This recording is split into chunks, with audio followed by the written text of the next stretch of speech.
Intrinsic behavior is something that cannot be trained. We are born with intrinsic behavior. People are going ahead more and more with surrogacy these days. They believe that there is no correlation with the mother's womb. Ultimately, relation is what is important in any organization to get things done. Analyzing behavior through technical process needs to be addressed. We bring him to a particular awareness of what he is internally and provide a constant coaching. Is change possible at any age when behavior is concerned?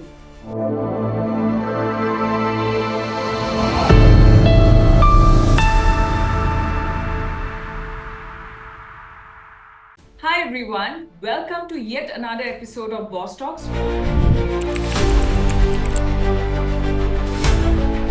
where we discuss innovations, technology, sustainability, AI, leadership in different fields, as well as emotional and mindset growth. It is my distinct pleasure to introduce our esteemed speaker, Dr. Aiyar, a pioneering force in human behavioral analysis and organizational development. As the founder and CEO of NeuroIntelliDynamics, Dr. Aiyar brings over 3 decades of transformative experience in human resources, blending neuroscience with practical business applications. A distinguished alumni of the University of Cambridge, UAE, Dr. Aiyar has earned international recognition for his expertise in both child and adult behavioral analysis. His unique approach combines cognitive science with organizational psychology, making him a sought-after keynote speaker and consultant across global platforms. Throughout his illustrious career, Dr. Aiyar has demonstrated exceptional prowess in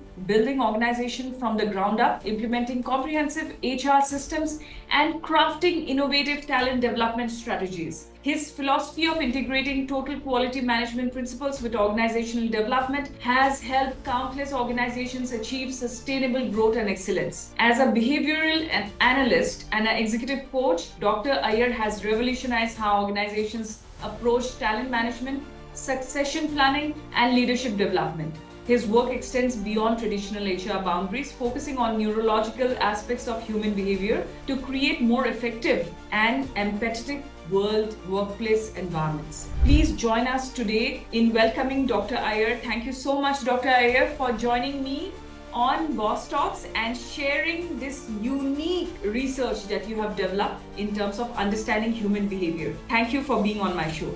Thank you. Thank you very much, Ms. Mohsinaa Ahmad, for your wonderful introduction. It's my great pleasure to be present here and express my gratitude once again to you for all the initiative that you have taken. So please tell me that, with the expertise in psychometric studies and human resources and a degree from the University of Cambridge, how do you combine your knowledge of psychology and business to help organizations succeed? Especially when behavioral change is concerned? That's a very interesting question, as well as a deep and at the same time a large horizontal scopic kind of a topic. So to bring it to the audience here, I will concise it. Now, first and foremost, what we need to understand is we know behavior, but we need to understand what behavior exactly is in terms of psychology, in terms of neuroscience, and in neuropsychology. Now, all actions are behaviors. Anything that we do, anything that we don't do, are all behaviors, which is actions that happen covertly and overtly. Covertly, the thought processes that happen within is also a part of the behavior, because that culminates into a final action. Like you say, you drive a car, meaning you'll have to make up your mind to sit on the seat and start. There are so many processes that need to be done. First of all, you need to check the oil, the mobile, or whatever. So every action is a behavior. Look at any organization. Organizations have multiple kind of behaviors because there are multiple kind of people, individuals coming from across the culture, across value systems, across training, across education. So it's a culmination, it's a boiling pot of multiple things happening. We have something what we call as organizational culture. All these put together build the organizational culture. So, but the fundamental aspect that we have to understand is the individual behavior, which singles out each and every individual in the organization, be the CEO who leads the organization, or be the receptionist who sits in front and the front office, and then she invites or welcomes people. Everybody behaves in a particular way. So little bit of more insight that I would love to give here is when we look at psychology, neuroscience, behavior is termed as three terms.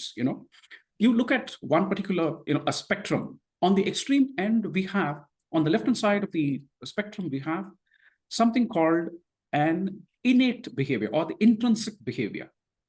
Intrinsic behavior is something that cannot be trained. We are born with intrinsic behavior. All mammals are born with intrinsic behavior. I would suggest an example. A baby that is born still cannot open its eyes, but she knows how to survive because she can suckle the mother. So this behavior can never be taught, the survival instinct and the defense. If the same baby, you look at her after 3 days and then you scream at her, she will cry because she knows there is something wrong that's happening, which applies to all kinds of mammals. So this is intrinsic, which can never be taught. On the other end of the extreme, we have acquired behavior. Acquired behavior means learned, cognitive. We learn to drive, we learn to speak, we learn to behave in a particular way. We learn everything from our home, from the school, from teacher, from peer. All this are learned behavior. We keep on multiplying. In between the intrinsic behavior and the learned behavior or the acquired behavior, there lies something which is so very interesting, and we need to explore that. That's actually the inherited behavior.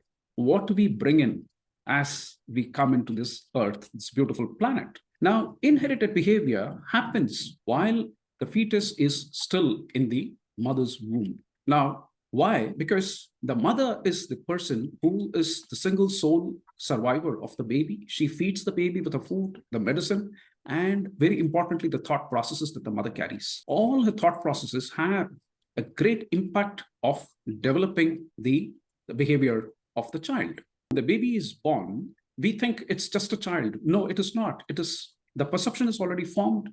The personality is already formed. The soft skills are already formed, and there is yet a room for change and improvement. Now, this is what we call as inherited behavior. Now, inherited behavior is something which we have not explored deeper into. We know about the acquired behavior. We know about the conscious behavior that we carry, because conscious behavior is formed only through your acquired knowledge, cognitive and stuff like that. But the inherited behavior holds a lots and lots of secret. I will narrate an example. Why I behave the way I behave. Say, for example, somebody is so very fearful, gets scared. I have seen many people who come to me for counseling, who come to me for various coaching issues and all that. They have a problem. One significant individual had a problem. Although he had been working for over about 20 years, attained a senior leadership position, the moment he gets a call from his boss, his CEO, the chairman, he panics. So this was his question: why do I do this? And then he panics. That continues. And this has been on a continuum of a regular. So his personality is more of a panicking kind of a person. So at challenges, he panics. All this continues and continues. So the reason for this panic was unknown until we made him aware through our system. So this is where we come from. This is where we differ.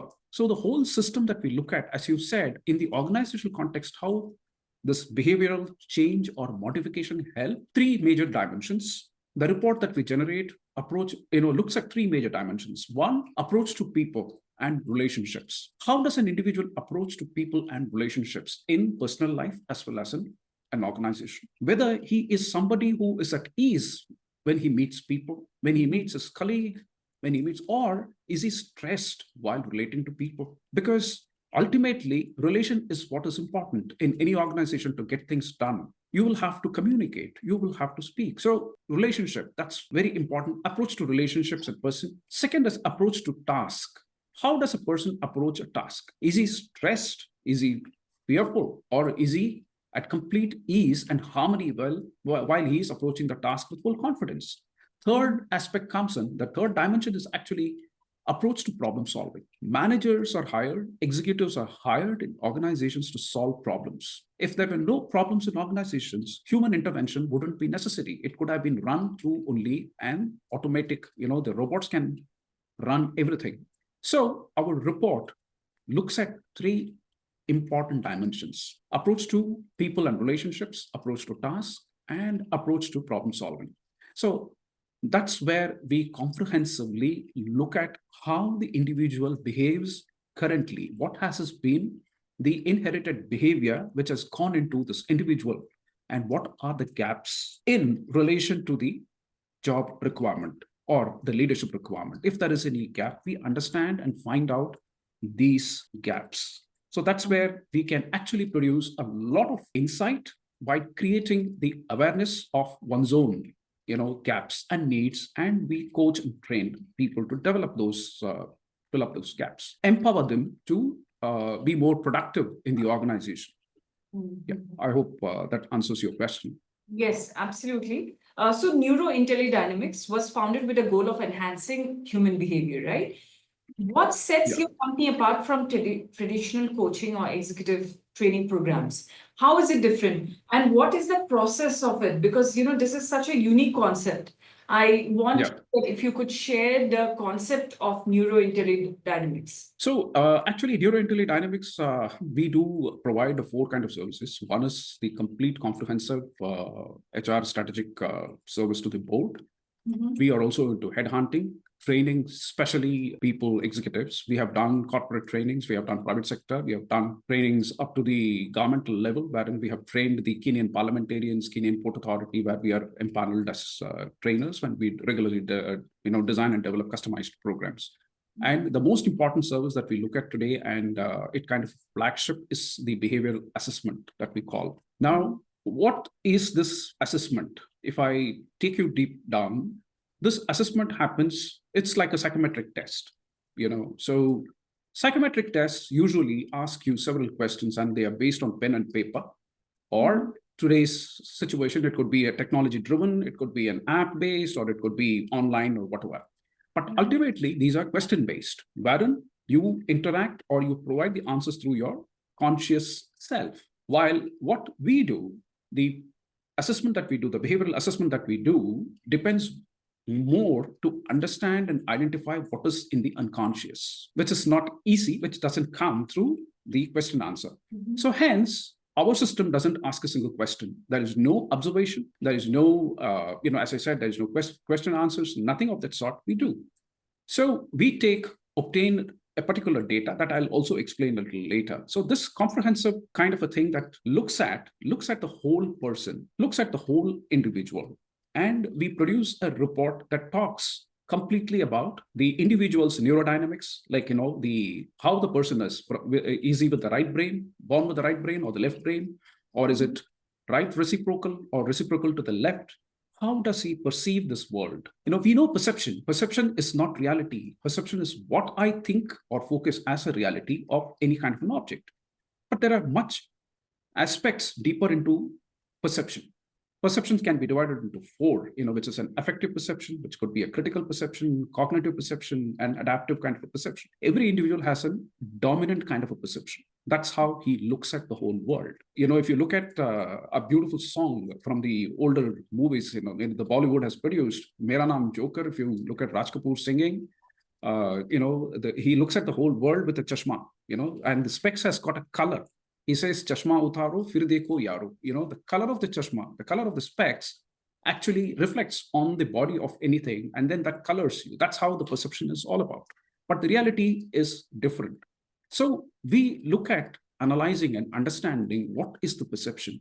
Why perception is so important is because perception actually drives through and produces your personality. Your personality and perception are kind of same, 2 sides of the same coin.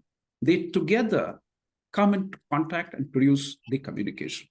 Communication, which is the integral part of relating to people, whether you verbally or written or however form, your body language, all those are communication. So these 3 are pretty much important. So what we drive to do with NeuroIntelliDynamics as an organization is, I would love to say always, we are here to provide you tangible solutions for organizations and individuals for your intangible challenges. So that's our tagline, tangible solutions for intangible challenges. Human mind is always intangible. Your soft skills are intangible. So that's what we do predominantly.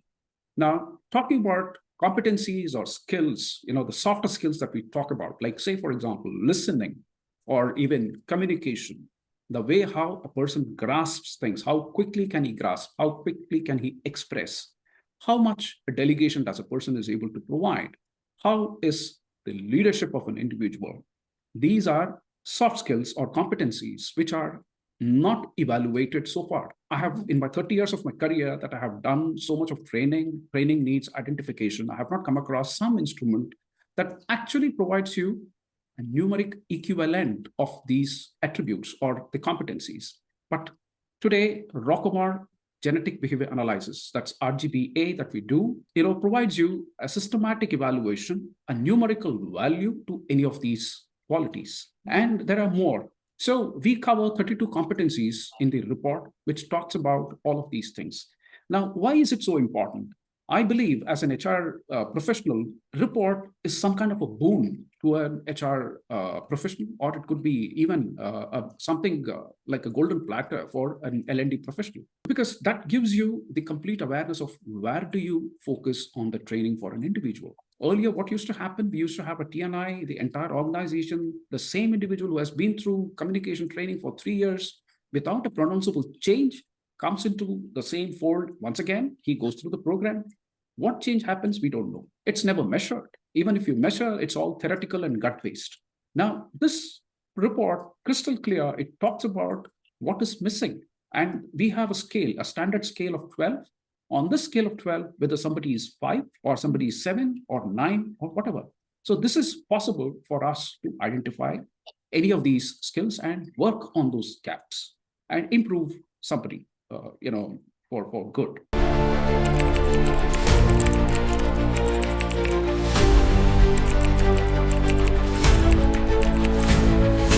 So tell me this thing that, with this process of analyzing human behavior, are you implementing it in all organizations? So are you going ahead and promoting it in all organizations? Are they understanding what you are doing, and what is the intention behind this behavioral analysis, and what are the kind of changes?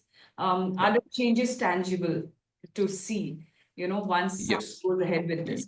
Initially, when we started, when this process was done, it has gone through 9 to 10 years of deep research. So the background has been this particular report has gone through a lot of research over about 9 years, and it has covered in about 5 continents. It has been experimented all across. So we have solid data, and this report actually talks about the consistent behavioral patterns and also deep dives into the behavioral traits, which is the atom, of any behavioral or characteristic that need to form. So we go deeper down into the trait and also identify the root cause of any problem, behavioral issue. Say, for example, you would have expressed, you would have experienced somewhere unnecessarily somebody gets irritated, angry, in a meeting, suddenly everything is fine. Suddenly this person, uses expletives.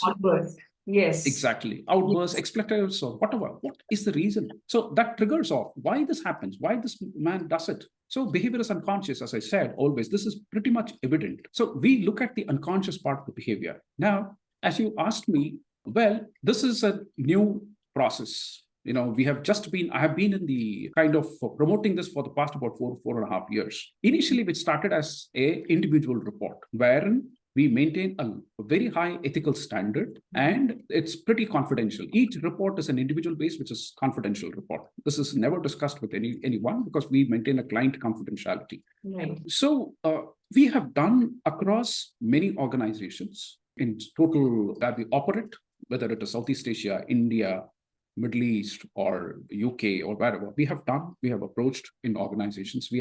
Certain organizations have adopted this to improve certain skills. So this has been there, but we are steadily progressing with both the individual as well as organizations. Now, if you ask me, what is the benefit? Who can actually benefit out of this kind of understanding or awareness creation of a report? I would definitely say everybody. And simply put, anyone who has a brain will definitely want to do, because we map the brain. The process actually maps the brain. I haven't still explained to you the process. I'll give you the process also. Yes, we will go through the technical process behind it. Yes. Yeah, I'll explain that. Now, what happens here? Who will benefit? Every individual. My youngest client is a 4.5-year-old schoolboy, a young child who's in this class, I think the play school or something. The parents faced an issue.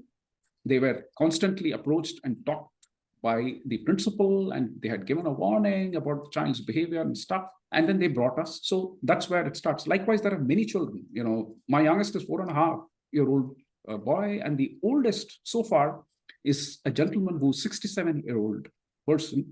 And he is the group CEO and managing director of a multinational, a very large multinational. Now here, as I said, we maintain confidentiality, but we talk about an individual. We never express anything about. And so, as it is an individual kind of a report, we transformed its usability to organizations as well. When we look at organizations, what do we do? First and foremost is you look at recruitment. I have been through HR with so many.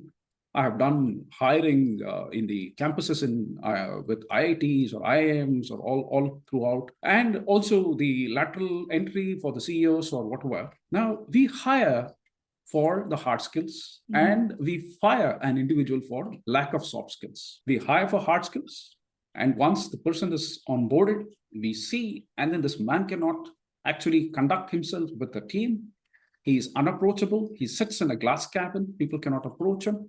Soft skill is lacking. One point in time, what happens is you need to be fired for lack of soft skills. Right. Now, there are costly hiring mistakes that happen with organizations. This report can actually identify those gaps much earlier, and we can avoid those kind of pitfalls. So this can be avoided at the root itself. Second comes in to develop people. The fundamental philosophy is to develop people, not to fire them, not to eradicate people. We identify the gaps, and then we understand the root cause, make it aware to the person as well as the organization, and develop them. So when I look at an organization, where do we apply this? It can be applied even very harmoniously into hiring, to develop people, as well as looking at succession planning, because it lists out all your competencies that are required for succeeding. When you look at succeeding a CEO or a managing director or a CMO, a chief of marketing or whatever, what are all the competencies that are required?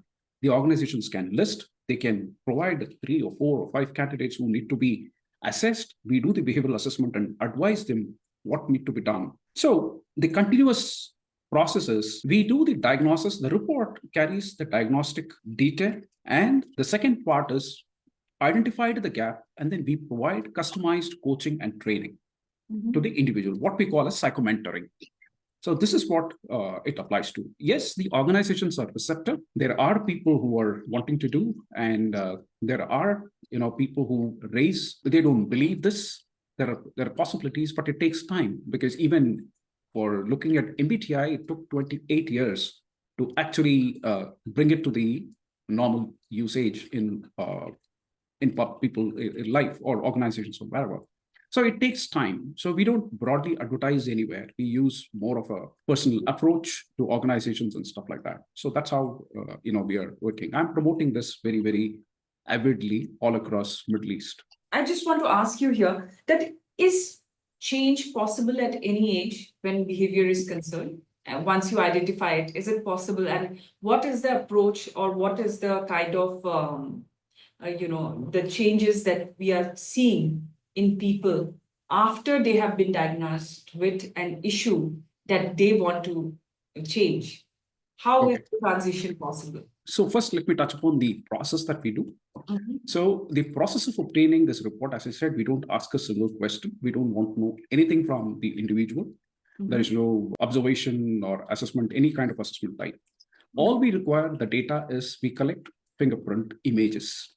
So fingerprint images are scanned, and then that is passed through several computers at a time. And this fingerprint produces a text or readable report that is pretty much user-friendly. So what we do with the report is we analyze, and then we sit and interpret the report for the individual. Recently, I did a report intervention for a family, the mother, father, and their 2 children, a 16-year-old boy and a 11-year-old boy. They had problems with the education. They don't know the direction and stuff. They started with that. When I did for the children, the parents, they felt even we have to do, because, so that drove them, and then the whole family did it. Often it happens because it's always good, because once you know what the child is, the parent, how will they communicate? They don't stop communicating. You're not at a better self. You need to be aware of your own self. So you do that also. So this fingerprint mechanism that we do is not new. It was discovered and was used widely by Sir Dr. Francis Galton. And, he is a cousin of Charles Darwin. So people know Charles Darwin. Francis Galton is the gentleman, Dr. Francis Galton. He utilized this particular thing and used it. So we adopted the same kind of a system. And today it is much pronounceable to understand what is happening inside. Like I say, always an example. If you're driving a Merc, something goes wrong. What will you do? Instantly you go and open the bonnet and to check what's happened. And then you give a call to your service provider. Now, something happens in life with behavior, with something or the other. What needs to be opened? The brain. The head. Yes. So is it easy to do a brain surgery? No. Is there any assurance that we have a success after the brain surgery? Will the person be alive? We don't know. But you give me a fingerprint, we will be able to identify every little trait, what has gone right, and what needs to be developed without much of an effort, without any effort. And then, this is what we take the person to. Bring him to a particular awareness of what he is internally and provide a constant coaching to develop the mentoring. This is how we work on. So what is the difference that happens after the diagnosis and the report? Yes, pronounceably, there are a number of case studies that we have seen and that has applied right from adults. People change. Whatever comes out in the report is possible to change. Why is it possible to change? Is because, thank God, the brain is neuroplastic and it applies. The neurons are always present. But what has not happened is that has been dormant for some time. So we recognize this dormancy and then we work through that with multiple systems. It could be CBT, cognitive behavioral therapy, or many other kind of systems that we put in, we use, and then we try and develop these things. So it's possible to develop, possible to change. Well, so saying possible to change is also depends on one criteria, the readiness of the individual to give up to this kind of a system, giving himself to this and then willing to change. So that willingness is very important. The diagnosis can create the awareness, which is very important. Second is work with the individual to develop. So you have said about, child imbibing the characteristics of behavior in a mother's womb. Okay, and that impacts a lot. So what about surrogacy? Because, some other woman is carrying it. It's not the mother and the father. So how does it work? Does the child in the womb still imbibes the characteristics or the behavior patterns of the person who's carrying? It does. Surrogacy happens that way. Yeah, it happens. Whichever the important part is, the point is which womb has carried this fetus. That's what is more important, because the DNA part comes out from the father, the generation, whatever, and whatever has happened already. Because the sperm enters and then it's already has whatever characteristics it need to, but it is protected, saved, nurtured through those 8-9 months in the mother's womb. So it observes the characteristics of the mother. If it is a surrogate mother, yes, because people ask me, I have adopted a child, how do I consider? I don't want to know or whatever. We tell them, in fact, it is important when you have an adopted child to know more about the child, because you may or may not have met the parent. Right. Now, if the child has an issue of whatever reason, that's where it's more important. It's more critical to know about what is happening within the child. So it is that way. So the whichever the mother, be it surrogate or whatever, the own mother, yes, it happens. The behavior acquired by the child, it gets transferred. That is quite a shocker, because usually people are going ahead more and more with surrogacy these days, and they believe that there is no correlation with the mother's womb. It's more like a place where the both the sperm and the ova conceives. But when you are saying it like that it impacts the behavior of a child in the womb itself, so that's quite I would say would come as shock to many parents. Well, I don't see this as a shocker. Why? Because the surrogate mother also goes through the same process of labor, of gestation period of 9 months, other than the point that the sperm is inserted through a physical process. other than the natural. She is the person who still feeds the baby with the food, with the medicine, as well as the thought process. Where do you filter the thought process and say that, no, I don't want this kind of a thought process. So I have a firewall, I can put it, my baby will adopt. What will the baby adopt? Because there is an innate behavior which is happening, whether you want it or not, and you have no control to do that. Now, there is an acquired behavior which will come up, but there is an inherited behavior which is going to come. From where will it come? That is the code. That's the genetic kind of a code that comes in. So inherited behavior, the mother will pass on those behavior. Absolutely.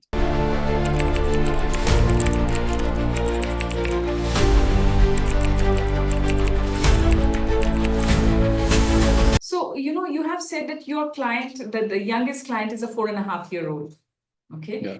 How important is behavioral analysis in children? How important it is in terms of understanding their behaviors at a very young age and probably nipping anything that hampers their, potential growth or the potential that they have in reaching that? A very practical thing is, when we send children to school, today, there are so many systems like, the early play school. Some people send a child at 3 or 3.5-year-old, because they are not able to keep, the parents are very busy. They are working, or there are grandparents, or there are no grandparents, because every family is now a unit kind of a system or whatever. That cannot be. Our lookout is not that. When they send the child, and the child goes in to live in a school for about 3.5 years, 4 hours, or whatever time. And then the child develops certain behaviors. He or she acquires certain things. How much do we know about the child? Now, the child grows. It goes to a school. How does the child acquire the knowledge? What speed does it grasp? How much of the expression this child is possible to provide? Now, we find schools are overpopulated, classes are overpopulated, 30, 40 children. That happened during my time, that would have happened during your time, and it continues. Now, there are education systems which has changed. Of course, they use more of electronic medium, your PowerPoint, boards, and stuff like that, and all that. But there is one single teacher who has to pass information, process and pass information to 40 children. How is it possible for this lady or gentleman to have a constant individual attention, to provide individual attention to each of the 40 children? Is it possible? It's not possible. It's difficult. Now, children have certain difficulties in learning, whether it's known, unknown, or whatever, they have certain acquisition problem. There are certain children who doesn't like certain subjects, cannot. Now, our system helps you identify if there is any problem with the child in terms of learning, in terms of certain behavior, certain expressed behavior. Now, there are children who are very obedient. There are children who are not obedient. How do you deal with them? They grow up to teen, and then we call it as a teen issue or the teen problem, the teenage problems, or whatever we say, oh, this is happening. Now, where is the problem? Where is the issue? I will give you one little example. A parent brought a child to me. This little boy was studying in about 6th or 7th standard. He was around 11.5, 12-year-old. The father is a very well-educated man, holding a very senior position in Dubai, and the mother is also pretty educated. They're all postgraduates, they're doing very well. The elder daughter is a topper in his class. Now, the young child was not able to concentrate on studies. Beyond 5 to 10 minutes, he cannot see a book page. He was pretty much okay with the tabs and watching those serials or whatever, the Amazon Prime types. He was more glued to that. He was not doing well at all at school. So they had this problem, constantly, scoring low marks. So they brought the child. When I did the fingerprint, did the analysis and stuff like that, there was one particular thing that came up very, very glaring. I asked the mother, so when you were carrying this child, what did you eat? She said, how is it important? I told her, madam, this is very important because we get down to the root of any issue. We have a root. We need to understand. I need to confirm. She said, what did I eat? And then she said, the South Indian customs, like, the sambar is a delicacy. You being in Delhi, you would have tasted one time or the other.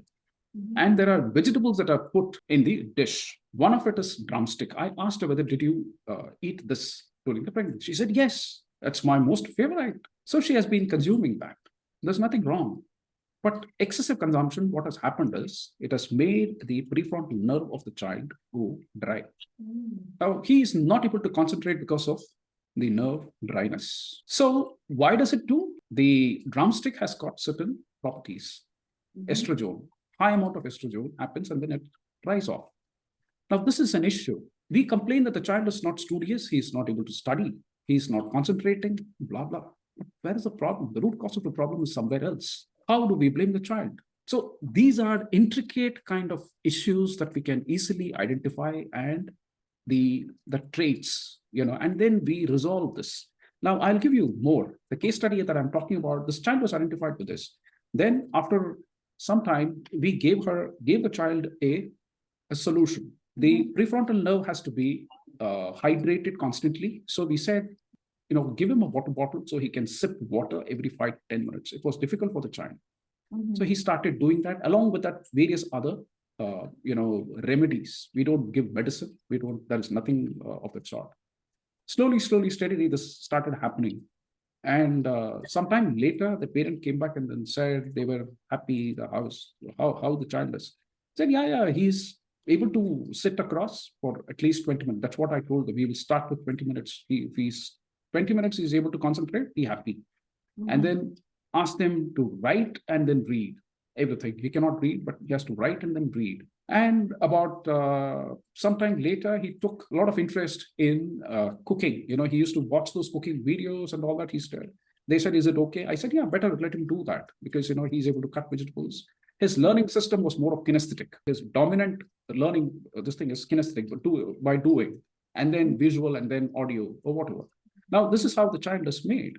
And surprisingly, after about 4 or 5 months, he was interested in playing chess. So I advised them, go put him in a class, let him be trained. Now, in 3 months, this boy started not only playing chess, but he started winning tournaments, club level tournaments, small tournaments. Now, playing chess is something very, very related to your cognitive usage. Somebody needs to think the next move, and then the next move, the strategy. So this has started happening and developed in the child well. So this is an evident kind of an example, how it works, what happens. So this is how changes can be put in, and it can be pronounced. So when we look at children, of course, earlier the better to do this sort of analysis, and then we can constantly help the child to grow, because a man grows from a child and then becomes an adult, but the child behavior is not addressed to, but creeps up anytime, anywhere, because that's totally unconscious. So that's how it is. Thank you. That's really insightful, and that's actually full of knowledge. And I believe that, this process that you are speaking about of analyzing behavior through technical process, it still hasn't taken that kind of an importance which it needs to be. And basically, in today's day and age, the kind of, disruptions that we are seeing in children needs to be addressed. And like you said, the sudden outbursts or sudden lack of focus and sudden that, I'm not going to do this anymore, not able to go ahead and realize that, that consistency in terms of what they are doing. Okay, so there's a lot of behavioral issues that we see in children, lack of interest at anything except probably Netflixing and chilling. Okay, so there's so many things. This program that you have just spoken, it will absolutely help. So what is the access of this program? As in, how can people approach you or this program and go ahead with? And yes, we are available here in Middle East. I'm based in Dubai. It's possible, and we also provide services back home in India and other parts wherever we are. So I can share our contact details with you, or for your audience, what need to be approached, where we can be approached. All of that we can provide. Right. And we are also in the process of coming up with a lot of webinars and seminars for parents to come forward to understand the process, and to help them with the knowledge share, as well as action plan to provide them with the service. So that's where we are. And we have a website, which is neurodynamics.in. Where the information is available, and anybody who wants to approach us can approach us. I will share, I ask my assistant to share this information with you and your team. We can approachable also. Yeah. Thank you, Dr. Aiyar, for such an insightful session, and also the understanding of the human mind, which is so important when you are speaking about soft skills, when you're speaking about, why a person reacts the way he reacts. and how to recognize it and how to address it. And that change is possible at any age. It doesn't matter the age. The identification is most important. Okay, so thank you for instilling these insights to me and my audience. And thank you for joining in Boss Talks. Thank you very much for inviting me for this podcast, Ms. Mohsinaa Ahmad, and thanks to the audience at Boss Talks. Thank you. I'm quite amazed that the way, from day one, you're the chief. Mohsinaa Ahmad has been approaching me, and I felt it very comfortable. We had a couple of meetings before, a preliminary introduction, and the kind of serious interest that you gathered and the initiative that you have taken so far. And most important is the patience to put forth, because we planned it sometime earlier. Yes. Owing to whatever as you rightly put it, you said the synergies have not happened. Yes. I also believe so much in that. So the universal synergy and the permission to go ahead didn't happen for a couple of times, I believe, and you didn't lose patience, and I was pretty eager to. So I really appreciate this kind of amazing kind of patience, and you could accommodate on your busy schedule today, which was not too very planned before. And lovely team you have, and very readily you come up with the schedules and all that. So thank you very much. Thank you once again. And I would certainly go ahead and recommend, if somebody who's wanting to appear, so I would pass on those references to you. That could be kind of helpful from my side also, and do that. Absolutely. Thank you so much, Dr. Aiyar, for joining in. And this is so interesting what we have discussed. The first time I heard it, I was really I told you immediately that absolutely we can go ahead with it. Okay. And this is something very different, interesting. At the same time, and I believe that it's really important for people to understand this and go ahead and create this shifts that you are speaking in their behavior. So thank you again. We'll be in touch. That's a pleasure and mutual honor to be present and been invited by your, esteemed Boss Talks. So I really loved it. It's an amazing experience for me. Thank you very much, and all the very best continuously for you to achieve more success. Love it. Thank you. Thank you. Thank you. Bye-bye. Thank you very much. Bye-bye.